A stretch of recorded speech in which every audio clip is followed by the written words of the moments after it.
എല്ലാവർക്കും നമസ്കാരം. ഞാൻ Ramakrishnan T B, SEBI registered research അനലിസ്റ്റാണ്. ഈ പോഡ്കാസ്റ്റ് കേട്ടതിന് ശേഷം ഡിസ്ക്ലെയിമർ കൂടി വായിച്ചു നോക്കണമെന്ന് താല്പര്യപ്പെടുന്നു. നമ്മളെല്ലാവരും കാത്തിരുന്ന എക്സിറ്റ് പോൾ റിസൾട്ടുകൾ വന്നു കഴിഞ്ഞു. കേന്ദ്രം ഭരിക്കുന്ന NDA വീണ്ടും ഭരണത്തിൽ തുടരും, വലിയ ഭൂരിപക്ഷത്തിൽ ഭരണത്തിൽ തിരിച്ചു വരും എന്ന തരത്തിലുള്ള റിപ്പോർട്ടുകളാണ് വന്നിട്ടുള്ളത്. മാർക്കറ്റിനെ സംബന്ധിച്ച് വളരെ പോസിറ്റീവായിട്ടുള്ള ന്യൂസാണ്. അതോടൊപ്പം തന്നെ ഇന്ത്യൻ എക്കണോമിയെ സംബന്ധിച്ചും വളരെ പോസിറ്റീവായിട്ടുള്ള ന്യൂസാണ്.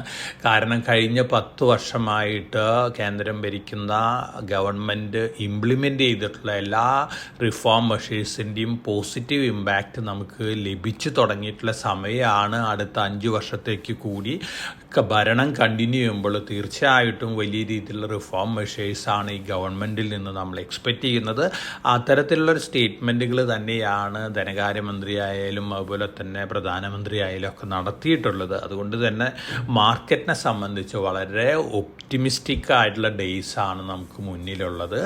അതോടൊപ്പം തന്നെ നമ്മൾ ഫോറിൻ പോർട്ട്ഫോളിയോ ഇൻവെസ്റ്റേഴ്സിൻ്റെ ഇന്ത്യയിലത്തെ ഇപ്പോഴത്തെ ഡെറിവേറ്റീവ് മാർക്കറ്റിലത്തെ പൊസിഷൻ നോക്കുകയാണെങ്കിൽ ഷോർട്ട് പൊസിഷനാണ് അവർ കഴിഞ്ഞ ഒരു മാസമായിട്ട് ക്രിയേറ്റ് ചെയ്തിട്ടുള്ളത്. ആ ഒരു ഷോർട്ട് കവറിങ്ങും വരാനുള്ള ചാൻസസ് ഉണ്ട് മാർക്കറ്റിൽ. അപ്പോൾ തീർച്ചയായിട്ടും വളരെ പോസിറ്റീവായിട്ടുള്ള റിയാക്ഷനാണ് നാളെ മാർക്കറ്റ് കാണിക്കാൻ പോകുന്നത്. അതോടൊപ്പം തന്നെ ചൊവ്വാഴ്ച പുറത്തു വരുന്ന റിയൽ റിസൾട്ടിനനുസരിച്ചായിരിക്കും മാർക്കറ്റിൽ ഫർദർ അപ്പ് മൂവ്. നമ്മൾ എന്നിരുന്നാലും ഭരണം കണ്ടിന്യൂ ചെയ്യുന്ന സ്ഥിതിക്ക് തീർച്ചയായിട്ടും മാർക്കറ്റിനെ സംബന്ധിച്ച് പോസിറ്റീവ് റിയാക്ഷൻ തന്നെയാണ് നമ്മൾ എക്സ്പെക്റ്റ് ചെയ്യുന്നത്. അടുത്ത ദിവസങ്ങളിൽ ഒരു പക്ഷേ 5 to 10% നിഫ്റ്റിയും സെൻസസൊക്കെ മുന്നേറാനുള്ള ചാൻസസ് ഉണ്ട്. ഒപ്പം നമ്മൾ പ്രൈസ് ഏർണിംഗ് റേഷ്യോ നോക്കുകയാണെങ്കിൽ നിഫ്റ്റിയുടെ ഫോർവേഡ് PE ഇപ്പോൾ 20 തീർച്ചയായിട്ടും ഒരു 10% ഈസി ആയിട്ട് മുന്നേറാനുള്ള ഓപ്പർച്യൂണിറ്റി മാർക്കറ്റിലുണ്ട്. അതുകൊണ്ട് വളരെ പ്രോമിസിങ് ആയിട്ടുള്ള ഡേയ്സാണ്. അതോടൊപ്പം തന്നെ ജൂലൈ മാസത്തിൽ കേന്ദ്ര ഗവൺമെൻറ് സമ്പൂർണ്ണ ബഡ്ജറ്റ് വരും. ബഡ്ജറ്റിൽ ന്യൂ ഡയറക്റ്റ് ടാക്സ് കോഡ് ഉണ്ടാവും, അതുപോലെ തന്നെ ഇൻഷുറൻസ് റിഫോംസ് ഉണ്ടാവും, അതുപോലെ തന്നെ പെട്രോളും ഡീസലൊക്കെ ഒരു പക്ഷേ GSTയിൽ ഉൾപ്പെടുത്താനുള്ള ഡിസിഷനൊക്കെ കേന്ദ്ര ഗവൺമെൻറ് എടുക്കുമെന്ന തരത്തിലുള്ള റിപ്പോർട്ടുകളൊക്കെ വന്നുകൊണ്ടിരിക്കുന്നുണ്ട്. ഇത് തീർച്ചയായിട്ടും മാർക്കറ്റിനെ സംബന്ധിച്ച് വളരെ ഫേവറബിൾ ആണ്. അപ്പം കഴിഞ്ഞ വർഷങ്ങളിൽ റിഫോം മെഷേഴ്സ് കൊണ്ടുവന്നിട്ടുള്ള പല സെക്ടറുകളിലും നല്ല രീതിയിലുള്ള മുന്നേറ്റമാണ് നമ്മൾ എക്സ്പെക്റ്റ് ചെയ്യുന്നത്. പ്രത്യേകിച്ച് ഡിഫൻസ് എയറോസ്പേസ് രംഗം, അതുപോലെ തന്നെ PSU സ്റ്റോക്കുകൾ, railways, power related renewable energy, infrastructure, industrials, make in India related കമ്പനികളുണ്ട്, പ്രൊഡക്ഷൻ ലിങ്ക്ഡ് ഇൻസെൻറ്റീവ് സ്കീമിൽ ഉൾപ്പെട്ടിട്ടുള്ള കമ്പനികൾ, അതുപോലെ തന്നെ ഡാറ്റാ സെൻറ്റർ ബിസിനസ്സിലുള്ള കമ്പനികൾ, ടെലികോം കമ്പനികൾ, ഡ്രോൺ മാനുഫാക്ചറിങ് കമ്പനികൾ, ഇത്തരത്തിലുള്ള സ്റ്റോക്കുകളൊക്കെ നല്ല രീതിയിലുള്ള മുന്നേറ്റം കാണാം. ഒപ്പം ബാങ്കുകൾ തീർച്ചയായിട്ടും കഴിഞ്ഞ ആഴ്ചയിലെ സ്റ്റാൻഡേർഡ് ആൻഡ് പൂവേഴ്സ് നമ്മുടെ 6 ബാങ്കുകൾ അപ്ഗ്രേഡ് ചെയ്തിരിക്കുകയാണ്. ഇന്ത്യൻ എക്കണോമിനെ 10 വർഷത്തിന് ശേഷമാണ് ഇന്ത്യയുടെ റേറ്റിംഗ് S&P അപ്ഗ്രേഡ് ചെയ്തിരിക്കുന്നത്. ഒപ്പം നമ്മൾ Q4 GDP വെള്ളിയാഴ്ച വന്നിട്ടുണ്ട്. Q4 GDP ഒന്ന് ബെറ്റർ ദാൻ എക്സ്പെക്റ്റഡ് ആണ്. 7.8% ഓവറോൾ നമ്മൾ കഴിഞ്ഞ ധനകാര്യ വർഷം നോക്കുകയാണെങ്കിൽ 8.2% GDP ഗ്രോത്ത് വന്നിരിക്കുന്നത്. തീർച്ചയായിട്ടും വളരെ പോസിറ്റീവായിട്ടുള്ള ന്യൂസ് ഫ്ലോസ് ആണ് ഈ ന്യൂസുകളെല്ലാം തന്നെ. ഒപ്പം നമ്മൾ അമേരിക്കയുടെ മാർക്കറ്റ് സിറ്റുവേഷൻ വെള്ളിയാഴ്ച നോക്കുകയാണെങ്കിൽ അമേരിക്കയിൽ വലിയ രീതിയിലാണ് ഡൗ ജോൺസ് ഇൻഡെക്സ് ഒക്കെ വെള്ളിയാഴ്ച മുന്നേറിയിട്ടുള്ളത്. Inflation related personal consumption expenditure index സൂചിപ്പിക്കുന്നത് ഇൻഫ്ലേഷൻ അമേരിക്കയിൽ താന്നു തുടങ്ങിയിരിക്കുന്നു എന്നുള്ളൊരു ഇൻഡിക്കേഷനാണ്. അതുകൊണ്ട് തന്നെ മാർക്കറ്റ് വളരെ ഒപ്റ്റിമിസ്റ്റിക് ആണ്. ആ ഒരു റിയാക്ഷനും കൂടിയാണ് വെള്ളിയാഴ്ച നമ്മൾ അമേരിക്കൻ മാർക്കറ്റിൽ കണ്ടത്. ഒപ്പം യൂറോപ്യൻ മാർക്കറ്റുകൾ ബെറ്റർ ആയിരുന്നു. നമ്മളും അതുപോലെ തന്നെ ജപ്പാൻ, അതുപോലെ തന്നെ മറ്റ് കൊറിയൻ മാർക്കറ്റുകൾ, ഇതെല്ലാം തന്നെ ഏഷ്യയിൽ വെള്ളിയാഴ്ച ബെറ്റർ ആയിരുന്നു. ചൈന മാത്രമാണ് സ്വല്പം താഴെ വെള്ളിയാഴ്ച ക്ലോസ് ചെയ്തിരുന്നത്. ഒപ്പം നമ്മൾ കമോഡിറ്റികളൊക്കെ നോക്കുകയാണെങ്കിൽ വെള്ളിയാഴ്ച ഗോൾഡ് ഓൾമോസ്റ്റ് ഫ്ലാറ്റ് ക്ലോസിംഗ് ആണ്. മറ്റ് കമോഡിറ്റികളെല്ലാം നോക്കുകയാണെങ്കിൽ സ്ലൈറ്റ്ലി വീക്കായിട്ടാണ് മറ്റ് കമോഡിറ്റികളെല്ലാം തന്നെ ക്ലോസ് ചെയ്തിട്ടുള്ളത്. പക്ഷേ കമോഡിറ്റികളുടെ വിലയിടിവ് തീർച്ചയായിട്ടും ഇന്ത്യനെ പോലുള്ള രാജ്യങ്ങളെ സംബന്ധിച്ച് വീണ്ടും പോസിറ്റീവ് ഇമ്പാക്റ്റ് ആണ് നൽകാൻ പോകുന്നത്. പ്രത്യേകിച്ച് ക്രൂഡ് ഓയിലിൻ്റെ പ്രൈസിൽ വരുന്ന ഇടിവ് ഇന്ത്യൻ എക്കണോമിനെ സംബന്ധിച്ച് വളരെ വളരെ പോസിറ്റീവായിട്ടുള്ള ന്യൂസാണ്. ഇനി നമ്മൾ നമ്മുടെ മാർക്കറ്റ് റിലേറ്റഡ് ആയിട്ടുള്ള ന്യൂസ് ഫ്ലോസ് ഒക്കെ നോക്കുകയാണെങ്കിൽ കൊച്ചിൻ ഷിപ്പ് യാർഡ് കഴിഞ്ഞ 1-2 വർഷത്തിനുള്ളിൽ നമ്മുടെ ഇൻവെസ്റ്റേഴ്സിന് നൽകിയിട്ടുള്ള റിട്ടേൺ വളരെ ഹൈ ആണ്, ഹ്യൂജ് റിട്ടേൺ ആണ്. വന്നുകൊണ്ടിരിക്കുന്ന ന്യൂസ് ഫ്ലോസ് എല്ലാം തന്നെ കൊച്ചിൻ ഷിപ്പ്യാർഡിന് വീണ്ടും പോസിറ്റീവാണ്. കൊച്ചിൻ ഷിപ്പ്യാർഡിൻ്റെ ഹുഗ്ലി, കൊച്ചിൻ ഷിപ്പ്യാർഡ് സബ്സിഡിയറിയും അതുപോലെ തന്നെ ഉടുപ്പി കൊച്ചിൻ ഷിപ്പ്യാർഡ് സബ്സിഡിയറിയൊക്കെ നല്ല പെർഫോമൻസ് ആണ് കാഴ്ചവെച്ചുകൊണ്ടിരിക്കുന്നത്. ഉടുപ്പി കൊച്ചിൻ ഷിപ്പ്യാർഡ് സബ്സിഡിയറിക്ക് വീണ്ടും ടഗുകൾ ഉണ്ടാക്കാനുള്ള ധാരാളം ഓർഡേഴ്സ് കിട്ടിക്കൊണ്ടിരിക്കുകയാണ്. അഡാനി ഗ്രൂപ്പിൽ നിന്ന് ഇപ്പോൾ ഒരു ഓർഡർ കിട്ടിയിട്ടുണ്ട്. അതോടൊപ്പം തന്നെ 6 ഹൈബ്രിഡ് വെസൽസ് നിർമ്മിക്കാനുള്ള ഓർഡർ ഓൾറെഡി കയ്യിലുള്ളൊരു കമ്പനിയും കൂടിയാണ് കൊച്ചിൻ ഷിപ്പ്യാർഡിൻ്റെ ഉടുപ്പി കൊച്ചിൻ ഷിപ്പ്യാർഡ് സബ്സിഡിയറി. ഒപ്പം ഹുഗ്ലി കൊച്ചിൻ ഷിപ്പ്യാർഡ് സബ്സിഡിയറിയിലും വലിയ ന്യൂസ് ഫ്ലോസ് ആണ് വന്നുകൊണ്ടിരിക്കുന്നത്. അപ്പോൾ കൊച്ചിൻ ഷിപ്പ്യാർഡിനെ സംബന്ധിച്ച് വളരെ പോസിറ്റീവായിട്ടുള്ള ന്യൂസ് ഫ്ലോസ് ആണ്. ഒപ്പം NDA ഗവൺമെൻറ് അധികാരത്തിൽ വീണ്ടും തുടരുന്നത് ഇത്തരത്തിലുള്ള കമ്പനികളെ സംബന്ധിച്ചും വളരെ പോസിറ്റീവായിട്ടുള്ള ന്യൂസാണ്. അപ്പോൾ കൊച്ചിൻ ഷിപ്പ്യാർഡ് തീർച്ചയായിട്ടും നാളെയും അടുത്ത ദിവസങ്ങളിലൊക്കെ നല്ല രീതിയിൽ വീണ്ടും മുന്നേറാൻ ചാൻസസ് ഉള്ള ഒരു PSU ഡിഫൻസ് റിലേറ്റഡ് കമ്പനിയും കൂടിയാണ്.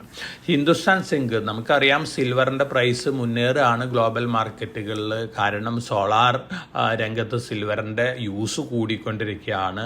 ഹിന്ദുസ്ഥാൻ സിങ്ക് ആണ് സോൾ പ്രൊഡ്യൂസർ ഇന്ത്യയിൽ സിൽവർ പ്രൊഡക്ഷൻ നടത്തിക്കൊണ്ടിരിക്കുന്നത്. ഹിന്ദുസ്ഥാൻ സിങ്ക് സിൽവറിൻ്റെ പ്രൊഡക്ഷൻ ഇന്ത്യയിൽ കൂട്ടാനുള്ള സാധ്യതകളാണ് നോക്കിക്കാണുന്നത്. അത്തരത്തിലുള്ള ഡിസിഷൻ തന്നെയാണ് അവരെടുത്തിട്ടുള്ളത്. തീർച്ചയായിട്ടും ഹിന്ദുസ്ഥാൻ സിങ്കിനെ സംബന്ധിച്ച് പോസിറ്റീവാണ്. പുതിയ ഗവൺമെൻറ് അധികാരത്തിൽ വരുന്ന സ്ഥിതിക്ക് ഹിന്ദുസ്ഥാൻ സിങ്കിൻ്റെ ബാലൻസ് ഗവൺമെൻറ് പക്കലുള്ള സ്റ്റേക്കും കൂടി ഓഫർ ഫോർ സെയിലിൽ കൂടെ മാർക്കറ്റിൽ വിൽക്കാനുള്ള ചാൻസസ് ഉണ്ട്. ഒരുപക്ഷെ ഹിന്ദുസ്ഥാൻ സിങ്കിൻ്റെ പ്രൊമോട്ടർ വേദാന്ത തന്നെ ആ സ്റ്റേക്ക് വാങ്ങിയേക്കാം. അങ്ങനെ വരുമ്പോൾ ഒരു ഡീമർജറൊക്കെ നമുക്ക് ഹിന്ദുസ്ഥാൻ സിംഗിൽ എക്സ്പെക്റ്റ് ചെയ്യാനായിട്ട് സാധിക്കും. ഒപ്പം നമ്മൾ അഡാനി പോർട്ട് നോക്കുകയാണെങ്കിൽ അഡാനി പോർട്ട് ആഫ്രിക്കയിലേക്കും കൂടി എൻട്രി ചെയ്തിരിക്കുകയാണ്. ടാൻസാനിയയിലെ ദാറെസലാം എന്ന് പറയുന്ന പോർട്ടിൻ്റെ കണ്ടെയ്നർ ടെർമിനലിൽ 95% സ്റ്റേക്ക് അഡാനി പോർട്ട് വാങ്ങിയിരിക്കുകയാണ്.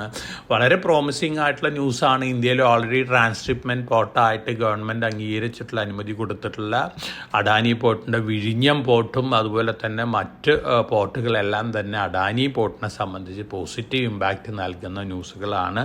തീർച്ചയായിട്ടും അഡാനി പോർട്ടും നാളെ നല്ല രീതിയിൽ മുന്നേറാനുള്ള ചാൻസസ് ആണ് കാണുന്നത്. അഡാനി പോർട്ടിൻ്റെ കാര്യം നോക്കുകയാണെങ്കിൽ നമ്മൾ ഏറ്റവും കൂടുതൽ ജൂബിലൻ്റ് റിയാക്ഷൻ സ്റ്റോക്ക് മാർക്കറ്റിൽ നാളെ കാണിക്കാൻ പോകുന്ന അഡാനി ഗ്രൂപ്പ് ഓഫ് കമ്പനീസ് ആണ്. കാരണം കഴിഞ്ഞ 1-2 വർഷമായിട്ട് ഏറ്റവും കൂടുതൽ അലഗേഷൻസ് നേരിട്ടിട്ടുള്ളൊരു കമ്പനിയെ ഒരു ഗ്രൂപ്പും കൂടിയാണ് അഡാനി ഗ്രൂപ്പ്. എല്ലാ അഡാനി ഗ്രൂപ്പ് ഓഫ് കമ്പനി സ്റ്റോക്കുകളും നാളെ നല്ല രീതിയിൽ മുന്നേറാനുള്ള ചാൻസസ് ആണ് കാണുന്നത്. ഒപ്പം ഗൗതം അഡാനി ഏഷ്യയിലത്തെ റിച്ചസ്റ്റ് പേഴ്സണായിട്ട് വീണ്ടും വന്നിരിക്കുകയാണ്. $111 ബില്യൺ ആണ് വെള്ളിയാഴ്ചയിലത്തെ മാർക്കറ്റ് പ്രൈസ് വെച്ച് നോക്കുമ്പോൾ അഡാനി ഗ്രൂപ്പ് ഓഫ് കമ്പനികളിൽ ഗൗതം അഡാനിക്കുള്ളത്. അപ്പോൾ അഡാനി ഗ്രൂപ്പ് ഓഫ് കമ്പനിയിൽ ഗൗതം അഡാനിയുടെ നെറ്റ്വർത്ത് നോക്കുകയാണെങ്കിൽ $111 ബില്യൺ ആണ്. സെക്കൻഡ് നിൽക്കുന്ന മുകേഷ് അംബാനിയാണ്, $109 ബില്യൺ ആണ്. തീർച്ചയായിട്ടും വീണ്ടും ഒരു ഫൈറ്റ് വരികയാണ്, ആരായിരിക്കും റിച്ചസ്റ്റ് പേഴ്സൺ. പക്ഷെ അഡാനി ബഹുദൂരം മുന്നിലേക്ക് പോകാനാണ് ചാൻസസ് കൂടുതൽ കാണുന്നത്.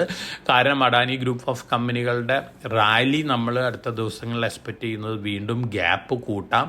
അതോടൊപ്പം തന്നെ റിലയൻസും മുന്നേറാനുള്ള ചാൻസസ് തന്നെയാണ് കാണുന്നത്. റിലയൻസ് ജിയോൻ്റെ പുതിയ ആപ്പ് ലോഞ്ച് ചെയ്തിട്ടൊക്കെ ഉണ്ട്. അപ്പോൾ ഇത്തരത്തിലുള്ള ന്യൂസ് ഫ്ലോസ് ലാർജ് ക്യാപ്പ് ഓഹരികളെ സംബന്ധിച്ചും പോസിറ്റീവാണ്. അപ്പോൾ നാളത്തെ മാർക്കറ്റ് റിയാക്ഷൻ സ്റ്റാർട്ട് ചെയ്യുന്നത് തന്നെ അഡാനി ഗ്രൂപ്പ് ഓഫ് കമ്പനികളിലെ ഒരു റാലിയോട് കൂടി തന്നെ ആയിരിക്കും. അപ്പം കേന്ദ്രത്തിൽ NDA വീണ്ടും ഭരണത്തിൽ വരുന്നത് പോസിറ്റീവ് ഇമ്പാക്റ്റ് തന്നെയാണ് അക്രോസ് മാർക്കറ്റിന് നൽകാനായിട്ട് പോകുന്നത്.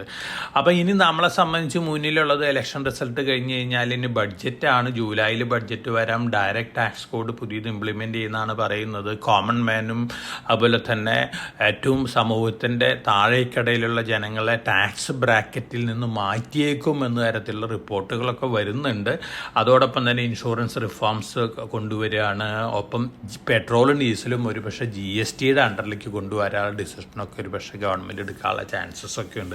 അപ്പോൾ ഇത്തരത്തിലുള്ള റിഫോം മെഷേഴ്സ് അതോടൊപ്പം തന്നെ ധാരാളം റിഫോം മെഷേഴ്സ് ഗവൺമെൻറ് പ്ലാൻ ചെയ്തിട്ടുണ്ട്. പ്രത്യേകിച്ച് ഇൻഫ്രാസ്ട്രക്ചർ രംഗത്ത്, ഡിഫൻസ് റിലേറ്റഡ് രംഗത്ത് ഈ റിഫോം മെഷേഴ്സൊക്കെ ബഡ്ജറ്റിൽ കൂടെ അനൗൺസ്മെൻ്റ് ഉണ്ടാകുന്നതാണ് പറയുന്നത്. ഇന്ത്യൻ സ്റ്റോക്ക് മാർക്കറ്റിനെ സംബന്ധിച്ച് നോക്കുകയാണെങ്കിൽ വളരെ നല്ല ദിവസങ്ങളാണ് മുന്നിലുള്ളത്. അതുകൊണ്ട് തന്നെ നമ്മുടെ മ്യൂച്വൽ ഫണ്ട് AMC കമ്പനികളുടെ സ്റ്റോക്കുകളും നല്ല രീതിയിൽ മുന്നേറാം. കാരണം മ്യൂച്വൽ ഫണ്ടിലേക്കൊക്കെ SIP വീണ്ടും വലിയ രീതിയിൽ ഫ്ലോ ചെയ്യാനാണ് ചാൻസസ് കൂടുതൽ. അതുകൊണ്ട് ഓവറോൾ നമ്മളെ സംബന്ധിച്ച് NDA വീണ്ടും അധികാരത്തിൽ വരുന്നത് വളരെ പോസിറ്റീവായിട്ടുള്ള ഇമ്പാക്റ്റാണ് നൽകാൻ പോകുന്നത്. അതിൻ്റെ റിയാക്ഷൻ നാളെ മുതൽ സ്റ്റാർട്ട് ചെയ്യുകയാണ്. തീർച്ചയായിട്ടും നമ്മളെ സംബന്ധിച്ച് നോക്കുകയാണെങ്കിൽ, നമ്മുടെ ഇൻവെസ്റ്റേഴ്സിനെ സംബന്ധിച്ച് നോക്കുകയാണെങ്കിൽ, നമ്മൾ ആഴ്ചകൾക്ക് മാസങ്ങൾക്ക് മുമ്പ് തന്നെ എവരി ഫാളിൽ റെക്കമെൻഡ് ചെയ്യാനായിട്ട് കൊടുത്തിട്ടുള്ള സ്റ്റോക്കുകളൊക്കെ ഓൾറെഡി നല്ല അപ്രിസിയേഷൻ കിട്ടിയിട്ടുണ്ട്. വീണ്ടും ഈ സ്റ്റോക്കുകൾ നല്ല രീതിയിൽ മുന്നേറാനുള്ള ചാൻസസ് ഒക്കെയാണ് കാണുന്നത്. ഇത്തരത്തിലുള്ള സ്റ്റോക്കുകളുടെ ലിസ്റ്റ് ഞാൻ കഴിഞ്ഞ 2-3 പോഡ്കാസ്റ്റിൽ പറഞ്ഞിരുന്നു. വീണ്ടും ഞാൻ ഒന്ന് റിപ്പീറ്റ് ചെയ്യാണ്. ഡിഫൻസ് റിലേറ്റഡ് സ്റ്റോക്കുകൾ നോക്കുകയാണെങ്കിൽ HAL, Bharat electronics, Cochin ship yard, garden ship builders, data patterns, അതുപോലെ തന്നെ പവർ റിലേറ്റഡ് നോക്കുകയാണെങ്കിൽ Tata power, Adani green, Adani power, Adani new energy, ഒപ്പം അഡാനിയുടെ തന്നെ അഡാനി പോർട്ട്, അഡാനി എൻ്റർപ്രൈസസ്, അതുപോലെ തന്നെ NDTV. ടെലികോം റിലേറ്റഡ് നോക്കുകയാണെങ്കിൽ ഭാരതി എയർടെൽ, ഐഡിയ, ഒപ്പം നമ്മൾ 2 വീലർ രംഗത്ത് നോക്കുകയാണെങ്കിൽ TVS മോട്ടേഴ്സ്, TVS ഇലക്ട്രോണിക്സും ഉണ്ട്. അതുപോലെ തന്നെ TVS സപ്ലൈ ചെയിൻ സൊല്യൂഷൻസ് വളരെ അണ്ടർപ്രൈസ്ഡ് ആണ്. ഫണ്ടമെൻ്റൽസ് നോക്കുകയാണെങ്കിൽ TVS സപ്ലൈ ചെയിൻ സൊല്യൂഷൻസ്. ഒപ്പം ഒരു കോൺഗ്ലോമറേറ്റ് ആണ് LNTക്ക് ധാരാളം ഡിവിഷൻസ് ഉണ്ട്. അപ്പോൾ LNTയും വളരെ പോസിറ്റീവ് റിയാക്ഷൻ കാണിക്കാം. സീമെൻസ്, കുമിൻസ് ഇന്ത്യ, അതുപോലെ തന്നെ വേദാന്ത അത് ഡിമർജർ അനൗൺസ് ചെയ്തിട്ടുണ്ട്. ഒപ്പം ഈ വന്നുകൊണ്ടിരിക്കുന്ന ന്യൂസുകളെല്ലാം തന്നെ വേദാന്തനെ സംബന്ധിച്ചും പോസിറ്റീവാണ്. ഹിന്ദുസ്ഥാൻ സിംഗ് ഉണ്ട്, ഹിൻഡാൽക്കോ, നൊവിലീസിൻ്റെ IPO വരെയാണ്. ഹ്യൂജ് ഗെയിനാണ് നൊവിലീസിൻ്റെ IPO കൂടെ ഹിൻഡാൽക്കോയ്ക്ക് കിട്ടാൻ പോകുന്നത്. അതോടൊപ്പം തന്നെ അവർ റെയിൽവേ എൻട്രിയും വളരെ പോസിറ്റീവ് ഇമ്പാക്റ്റ് ആണ് നൽകിക്കൊണ്ടിരിക്കുന്നത്. ഒപ്പം അലുമിനിയം പ്രൈസും ഇൻ്റർനാഷണൽ മാർക്കറ്റിൽ കൂടിക്കൊണ്ടിരിക്കുകയാണ്. അതോടൊപ്പം തന്നെ റെയിൽവേ നമ്മൾ കഴിഞ്ഞ കുറേ ദിവസങ്ങളിലായി മാർക്കറ്റ് താഴെ വരുമ്പോൾ വാങ്ങാൻ റെക്കമെൻഡ് ചെയ്തിട്ടുള്ള സ്റ്റോക്കുകളാണ് ഡിഫൻസ്, റെയിൽവേ റിലേറ്റഡ്, അതുപോലെ തന്നെ റിന്യൂവബിൾ എനർജി റിലേറ്റഡ് സ്റ്റോക്കുകൾ. റെയിൽവേയിൽ നോക്കുകയാണെങ്കിൽ Jupiter wagons, Titagarh railway system, BEML, Texmaco rail, RK forgings, ഈ സ്റ്റോക്കുകളൊക്കെ നല്ല രീതിയിൽ വീണ്ടും മുന്നേറാനുള്ള സാധ്യതകൾ തന്നെയാണ് കാണുന്നത്.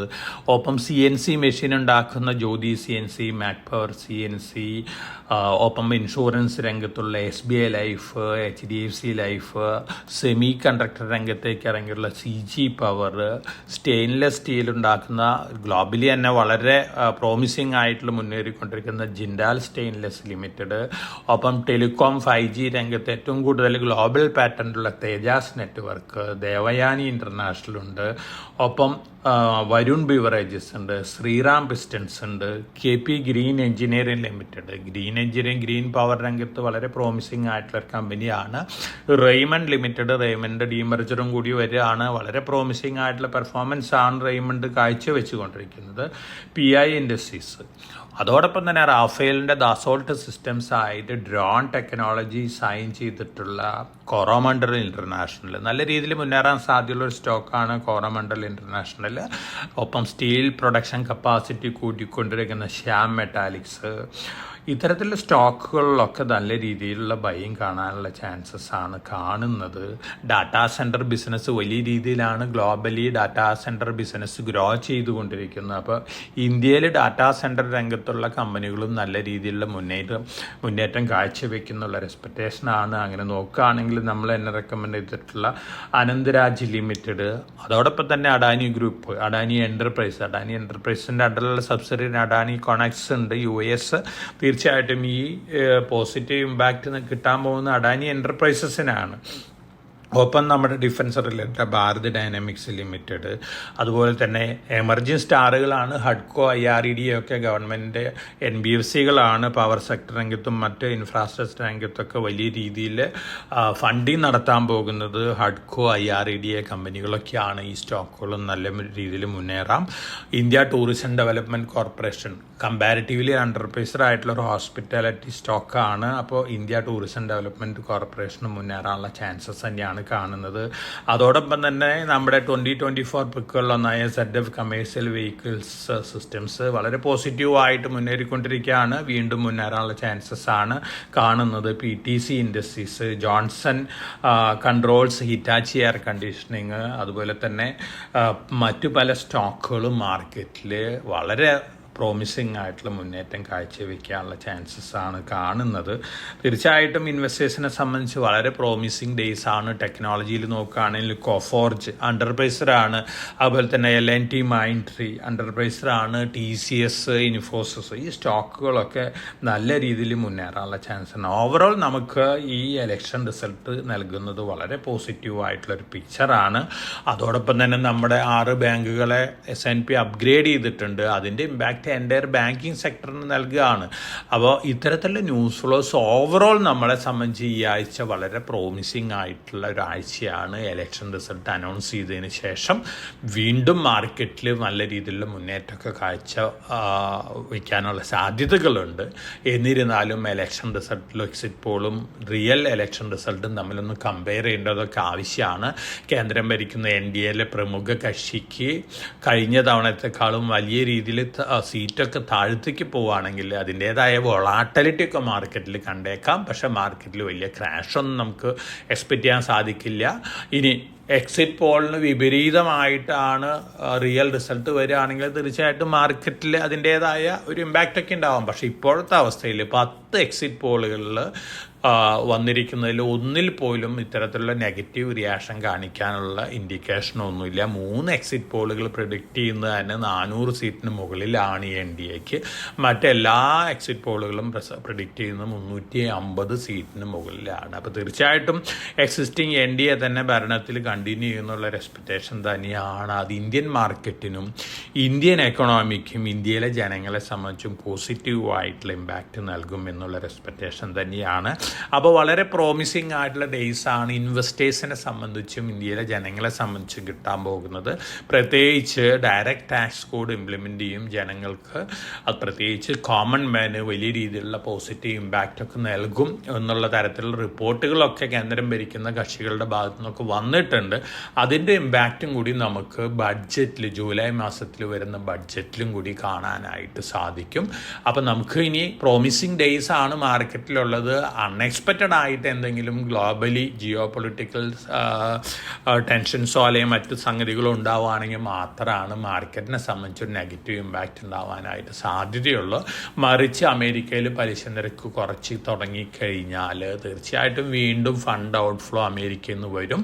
അത് എമർജിങ് മാർക്കറ്റുകളിലേക്കായിരിക്കാം. ഇന്ത്യയാണ് ഇപ്പോൾ നോക്കുകയാണെങ്കിൽ ഏറ്റവും നന്നായി പെർഫോം ചെയ്യുന്ന ഒരു എക്കണോമി ഗ്ലോബലി. അതുകൊണ്ട് തന്നെ ഇന്ത്യയിലേക്കായിരിക്കാം ഏറ്റവും കൂടുതൽ ഇൻഫ്ലോ വരാൻ പോകുന്നത്. തീർച്ചയായിട്ടും നമ്മളെ സംബന്ധിച്ച് പോസിറ്റീവ് ഡേയ്സ് ആണ് നമ്മൾ എക്സ്പെക്റ്റ് ചെയ്യുന്നത്. ഒപ്പം പൊളിറ്റിക്കലി പലതരത്തിലുള്ള ന്യൂസ് ഫ്ലോസ് ഒക്കെ മാർക്കറ്റിലൊക്കെ വന്നേക്കാം. അതിൻ്റേതായ ഇമ്പാക്റ്റൊക്കെ നമുക്ക് മാർക്കറ്റിലൊക്കെ കാണാനായിട്ട് സാധിക്കും. പ്രത്യേകിച്ച് international political news flows, geo political news flows ഒക്കെ അതിൻ്റേതായ ഇമ്പാക്റ്റൊക്കെ ഉണ്ടാവാം. ഒപ്പം commodity prices, crude oil price താഴെ വന്നുകൊണ്ടിരിക്കുന്നു. നമ്മളെ സംബന്ധിച്ച് പോസിറ്റീവായിട്ടുള്ള ന്യൂസ് ആണ്. അതുകൊണ്ട് ഈ ഇലക്ഷൻ റിസൾട്ടോട് കൂടി നമുക്ക് അടുത്ത 5 വർഷത്തേക്കുള്ള വിസിബിലിറ്റി വരികയാണ്. ആ വിസിബിലിറ്റി ഇന്ത്യൻ ഇൻവെസ്റ്റേഴ്സിന് വളരെ പ്രോമിസിങ് ആയിട്ടുള്ള റിട്ടേൺ ആയിരിക്കും നൽകുക എന്നുള്ളൊരു എക്സ്പെക്റ്റേഷൻ തന്നെയാണ് എനിക്കുള്ളത്. അപ്പോൾ എല്ലാവർക്കും നല്ല ഇൻവെസ്റ്റിംഗ് ഡേയ്സ് ആശംസിച്ചുകൊണ്ട് ഞാൻ ഇന്നത്തെ വീക്ക്ലി പോഡ്കാസ്റ്റ് ഇവിടെ അവസാനിപ്പിക്കുകയാണ്. Thank you.